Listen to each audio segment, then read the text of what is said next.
안녕하십니까. 내과 전문의 김병재입니다. 오늘은 여러분과 함께 당뇨에 대해서 한번 얘기해 볼게요. 제가 여러 번 당뇨에 대해서 얘기해 봤는데 당뇨의 심각성과 당뇨를 빨리 효과적으로 약 없이 벗어나는 방법에 대해서 한번 알아볼까 해요. 여러분, 당뇨가 요즘 참 많습니다. 어떻게 보면은 되게 흔한 질병 중에 하나가 됐어요. 그래서 많으신 분들이 이 당뇨의 심각성을 잘 모르세요. 이 당뇨는 처음에 별 다른 증상이 그렇게 없습니다. 좀 피곤하거나 살이 빠진다거나 소변을 많이 본다거나 목이 많이 마르다거나 이 정도 증상이 있고요. 그렇기 때문에 많으신 분들이 약으로 의존하셔서 혈당을 유지하고 원인을 치료를 하지 않고 합병증으로 되게 무서운 질병이 와서 병원으로 다시 찾아오세요. 그렇게 되면 그때는 너무 늦었어요. 당뇨의 합병증은 대표적으로 동맥경화증이 있습니다. 당뇨에 걸리면 동맥경화증은 자동으로 온다고 보시면 돼요. 이 동맥경화증이 심장을 혈관에 생기면 협심증, 심장마비, 심부전증에 걸립니다. 그리고 이 동맥경화증이 우리의 뇌에 생기면 중풍, 즉 뇌졸중, 뇌경색이 되는 거예요. 그리고 그 외에도 우리의 심장에 있는 혈관 또한 망가뜨립니다. 그래서 만성심부전증, 투석, 심해지면 심장 이식을 받아야 됩니다. 그리고 우리의 팔에 있는 이 혈관과 신경세포를 피해를 줍니다. 그래서 느낌이 없고 점점 감염도 쉽게 되고, 그리고 감염이 돼도 낫지가 않아요, 당뇨는 잘. 그리고 그렇기 때문에 또 괴사가 오게 되고요. 그렇게 되면 손가락을 절단하고 발가락을 절단하고 손, 다리를 절단해야 되는 게 당뇨의 합병증이에요. 그리고 요즘에는 20대 젊은이들도 많이 걸려요. 최근 나온 데이터에 보면은 지난 5년 사이에 20대 당뇨 발병률이 50%가 뛰었습니다. 그렇기 때문에 이제는 20대도 안심 못하는 병이 바로 당뇨입니다. 그리고 요즘에 병원에 오는 많은 30대 후반부터 40대 초반의 환자들이 당뇨에 걸려서 당뇨병을 앓고 있습니다. 아까 말씀드렸듯이 이분들 또한 그렇게 심각성을 느끼지 못하세요. 왜냐하면 결국 약을 먹으니까 우선은 되는 것 같아요. 그러나 이것은 점점 더 나빠집니다. 약만으로는 결코 고칠 수 없는 것이 당뇨입니다. 그리고 최신 연구 결과에 하면은 당뇨에 걸리신 분들은 암에 걸릴 확률이 훨씬 높습니다. 그렇다면 우리가 이 당뇨를 효과적으로 치료하기 위해서는 이 병의 원인 파악을 제대로 해야 됩니다. 당뇨의 원인은 무엇일까요? 현대의학에서는 크게 당뇨를 두 가지로 나눕니다. 1형 당뇨와 2형 당뇨입니다. 1형 당뇨는 자가 면역 질환으로 해석하고 있고요. 2형 당뇨는 정확한 원인은 알 수 없으나 여러 가지의 원인의 결과가 염증과 신진대사 스트레스를 일으켜서 우리 몸에 인슐린 저항을 일으키고 점점 나가서 인슐린 생산을 저하시킨다고 보고 있습니다. 그런데 우리가 여기서 조금 더 생각을 해보면은 정확한 원인을 파악할 수가 있습니다. 우리의 몸에 염증이 일어납니다. 그래서 이 만성염증이 일어나서 그 만성염증의 결과 중에 가장 먼저 망가진 게 인슐린 저항과 우리의 췌장세포의 베타셀의 기능 저하입니다. 그렇다면 왜 이런 일이 일어나는 걸까요? 바로 우리의 잘못된 식생활 때문입니다. 우리가 화식 위주의 식생활을 하고요. 고기 먹고요. 그리고 가공된 식품 먹습니다. 그리고 튀김류 먹고요. 그리고 지지고 볶고한 음식 먹습니다. 이 음식들은 우리의 몸의 산화를 아주 효과적으로 일으키는 일들을 합니다.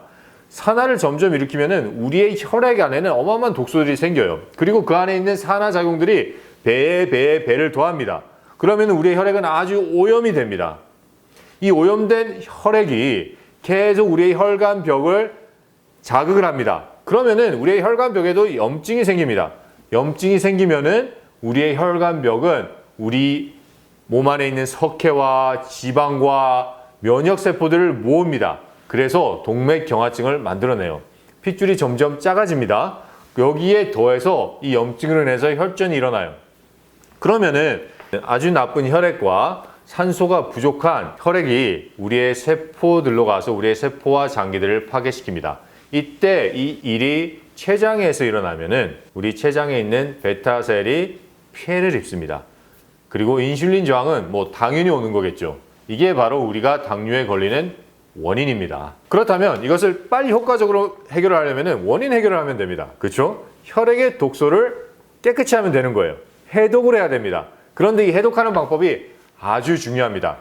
왜냐하면 해독을 똑바로 하지 않으면 우리가 효과적으로 당뇨에서 벗어날 수가 없습니다. 그렇다면 어떻게 하는 방법이 가장 효과적일까요? 우리의 혈액이 아주 산성화가 돼 있어요. 우리 혈액에 독소가 아주 많고 산화가 아주 많이 돼 있어요. 이것을 효과적으로 바꾸는 방법은 바로 아주 강력한 알칼리인자를 대량으로 공급을 해서 그 환경을 바꿔주는 겁니다. 우리는 생채소, 즉 살아있는 칼슘 덩어리인 우리 생채소와 씨앗들을 가지고 이것들을 해독해 나가기 시작해야 됩니다. 이때 우리가 생채소와 그리고 씨앗을 통해서 해독을 시작할 때 우리의 혈액 안에서는 아주 빠르게 해독이 되기 시작합니다. 그리고 우리가 이것을 쭉 공급해 줄 때 우리의 혈액이 점점 알칼리화되어서 우리의 몸에 꼭 필요한 중성 혈액으로 변하고요. 그리고 우리의 혈관의 염증들이 하나둘씩 치료가 됩니다. 그리고 우리의 장 청소 또한 아주 중요한데요. 왜냐하면 우리의 장 청소 없이는 우리의 혈액이 100% 깨끗해질 수가 없습니다. 왜 그러냐면은 우리의 장 속에 나쁜 음식과 떨어진 간 기능으로 인해서 숙변들이 쌓여 있습니다. 이 숙변들은 우리의 몸에 계속 독소를 내보냅니다. 바로 활성산소와 유릭인데요. 이것들이 끊임없이 우리의 혈액을 통해서 침투를 하면은 우리가 아무리 혈액을 깨끗이 한다고 하지만은 장은 계속 놔두면은 그 안에서 나오는 독소는 어떡할 거예요? 그러니까 장 청소도 꼭 같이 가야 됩니다. 우리가 이 혈액 해독과 장 청소를 같이 할 때 우리의 몸 안에 있던 혈액 세포들이 점점점 살아나고 우리의 혈관들이 제 기능을 찾아갑니다. 이때 우리가 계속 균형진 영양을 공급해 줍니다. 채소와 씨앗과 과일로 인해서 충분히 공급해 줍니다. 그러면은 우리의 인슐린 저항이 없어지고요. 췌장에 있는 베타세포가 제 기능을 찾기 시작합니다. 근데 여러분 약간 궁금해 하실 거예요. 내가 방금 뭘 들었지? 과일이라고 들었나? 맞습니다, 여러분. 제가 과일이라고 그랬습니다. 당뇨병 환자분들 과일즙 드셔야 됩니다. 왜냐하면 이 과일즙, 특히 레몬은 우리의 혈관을 청소하는데 아주 탁월해요. 그런데 여러분들 많이 들어보셨을 거예요. 당뇨 환자 과일 먹으면 안 된다? 과일 먹어야 됩니다. 당뇨는 과일을 먹지 않아서 걸리는 병입니다. 그렇기 때문에 병의 원인을 치료하려면 풍부한 양의 과일과 채소가 꼭 필수입니다. 여러분들 그런 거 많이 들어보셨죠? 당뇨 환자들 과일 먹어도 괜찮나요? 이거는 괜찮나요의 질문이 아니에요. 과일을 드셔야 됩니다. 그리고 어떤 분들은 이런 글라이세믹 인덱스, 즉 당 지수, 당 부하 지수, 그리고 브릭스 이런 개념들, 이런 용어들 들어보셨을 거예요. 이런 것들은 언제 쓰냐면은 우리가 과연 그냥 보통 사람들이 이런 사실을 잘 알지 못하시는 분들이 당뇨 환자들이 과일을 먹어도 괜찮을지에 대해서 생각할 때 쓰시는 건데 이 개념은 이제 오래된 개념입니다. 하버드 의대 부속병원에서는 당뇨 환자들에게 과일을 먹으라고 권합니다. 바로 치료를 위해서죠. 이렇게 쭉 하시면은 어떤 현상이 일어나냐? 공복 혈당이 정말 놀랄 정도로 빠른 시일 안에 효과적으로 줄어듭니다. 우리가 이 당뇨가 효과적으로 치료가 되는 것을 알려면 공복 혈당을 봐야 돼요. 왜냐하면 공복 혈당은 거짓말을 하지가 않습니다. 우리가 식사 후에 재는 혈당은 올라갑니다. 우리가 뭘 먹든지 올라갑니다. 그러나 이 공복 혈당은 제일 정확하게 우리의 당뇨의 상태를 알려주고요. 우리가 이런 해독을 올바른 방법으로 효과적으로 하면은 이 공복 혈당이 아주 효과적으로 내려갑니다. 그리고 이 현상을 계속 유지할 때는 우리의 식후 혈당도 당연히 내려갈 수밖에 없습니다. 여러분, 오늘은 이 당뇨의 심각성과 우리가 당뇨에서 효과적으로 벗어나기 위해서는 어떻게 해야 되는지 알아봤습니다. 궁금하신 점 있으시면 댓글에 남겨주세요. 감사합니다.